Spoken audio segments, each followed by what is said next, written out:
Hello दोस्तों, स्वागत है आपका हमारे चैनल द स्टोरी स्टेशन में। दोस्तों, आपको हमारे चैनल पर ऐसी कहानियाँ सुनने को मिलेंगी जो सीधे आपके दिल तक जाएंगी। तो दोस्तों, अगर आपको हमारी वीडियो अच्छी लगे तो हमारी वीडियो को लाइक कीजिए, कमेंट कीजिए, हमारे चैनल को सब्सक्राइब कीजिए और हमारे वीडियो को ज़्यादा से ज़्यादा अपने फ्रेंड्स एंड फैमिली के साथ शेयर कीजिए। तो दोस्तों, स्टोरी स्टेशन पर आज की कहानी शुरू करते हैं। दस्तक, ख्वाबों की दहलीज पर।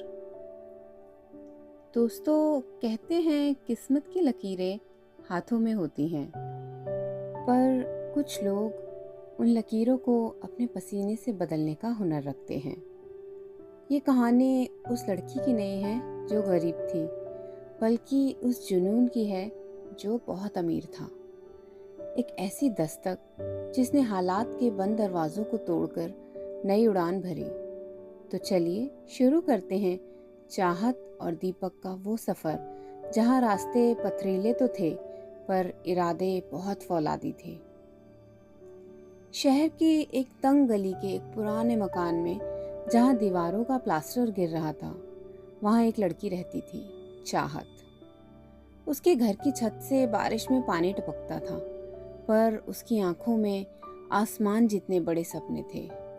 उसके पिता रमेश जी एक फैक्ट्री में एक छोटी सी नौकरी करते थे और उसमें भी वो खुश रहते थे और अपनी इकलौती बेटी चाहत की हर इच्छा पूरी करना चाहते थे।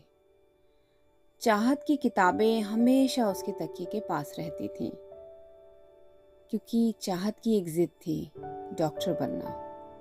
उसने अपनी एक दूर की रिश्ते की बुआ डॉक्टर प्रेरणा को देखा था, जो सफ़ेद कोट पहनकर लोगों की जान बचाती थी। वही चाहत की प्रेरणा थी। चाहत अपनी मम्मी से पूछती है, मम्मी, क्या एक दिन मैं भी डॉक्टर बन पाऊंगी? पापा की साइकिल टूट गई है, पर वो नई लेने की बजाय मेरी फीस भर रहे हैं। मुझे बहुत डर लगता है। मम्मी, क्या मेरा सपना पूरा हो पाएगा? तो चाहत की मम्मी बड़े ही प्यार से कहती हैं, बेटा, किस्मत उन्हीं का साथ देती है जो मेहनत से दोस्ती करते हैं। तू बस पढ़, अपने पापा का सर कभी मत झुकने देना। फिर एक दिन चाहत एक छोटी सी किराना की दुकान पर कुछ लेने के लिए चली गई। वहाँ पर भीड़ कुछ ज़्यादा थी। वहाँ एक बुजुर्ग महिला अपना भारी थैला नहीं उठा पा रही थी। तो चाहत ने बिना सोचे अपना ध्यान हटाया और उनकी मदद करने लगी। उसने बड़े ही प्यार से उनका थैला पकड़ा और उन्हें रास्ता दिखाया। वहीं दूर खड़ा हुआ एक लड़का दीपक ये सब कुछ देख रहा था। दीपक एक बड़े घर से था। उसके पिता इंजीनियर थे और दीपक खुद भी एक इंजीनियर था। दीपक की सोच बहुत गहरी थी। उसने चाहत के चेहरे पर वो मासूमियत और दूसरों के लिए जो दर्द देखा, वो आजकल के ज़माने में कम ही मिलता है। दीपक ने बिना किसी से कुछ कहे उसका पीछा किया, सिर्फ ये जानने के लिए कि वो रहती कहाँ है। जब उसने देखा कि वो एक बहुत ही तंग गली में एक छोटे से मकान में रहती है, तो उसका दिल भर आया।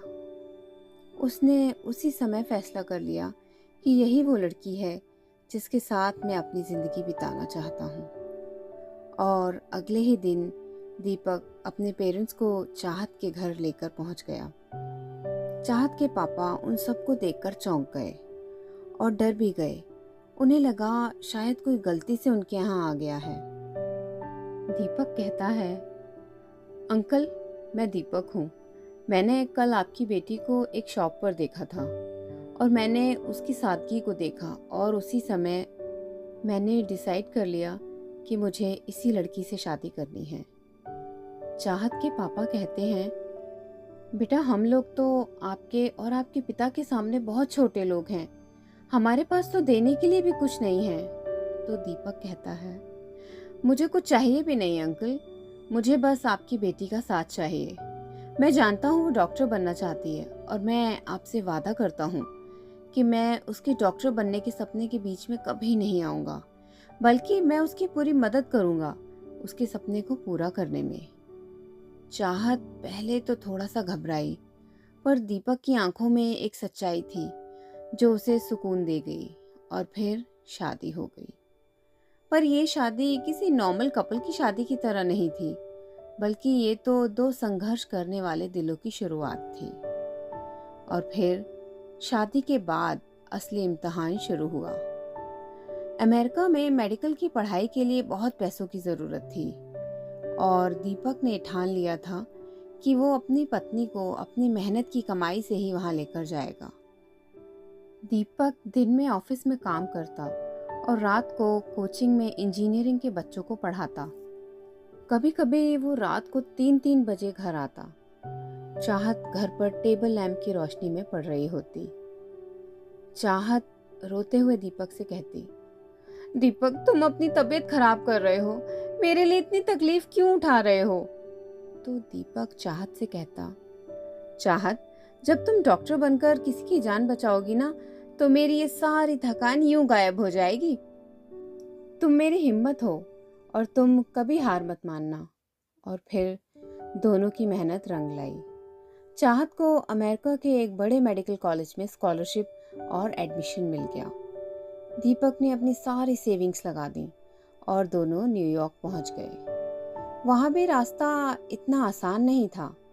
चाहत हॉस्पिटल में घंटों शिफ्ट करती, और दीपक ने भी वहां एक कंपनी में जॉब ज्वाइन कर ली थी घर चलाने के लिए। और दोनों के बीच का प्यार और भरोसा दिन ब दिन बढ़ता गया, और इसी तरह 5 साल बीत गए। न्यूयॉर्क के एक बड़े हॉस्पिटल के बाहर एक बोर्ड लगा था, डॉक्टर चाहत, हेड ऑफ कार्डियोलॉजी। और चाहत सफ़ेद कोट पहने हुए बाहर आई। सामने दीपक खड़ा था, जो अब खुद एक बड़ा प्रोफेशनल बन चुका था। चाहत ने भागकर उसे गले लगा लिया। चाहत दीपक से कहती है, दीपक, हम जीत गए दीपक, हम जीत गए। आज अगर तुमने वो रात को 3-3 बजे तक बच्चों को कोचिंग नहीं दी होती, तो शायद मैं आज यहाँ नहीं होती। फिर दीपक कहता है, मैंने तो सिर्फ सीढ़ी बनाई थी, उस सीढ़ी पर चढ़ी तो तुम खुद ही हो चाहत। चाहत ने अपने मम्मी और पापा को वीडियो कॉल किया। रमेश जी ने जब अपनी बेटी को डॉक्टर के लिबास में देखा, तो उनकी आंखों से खुशी के आंसू निकल आए। पापा कहते हैं, बेटा, तूने मेरा सर आज गर्व से ऊंचा कर दिया।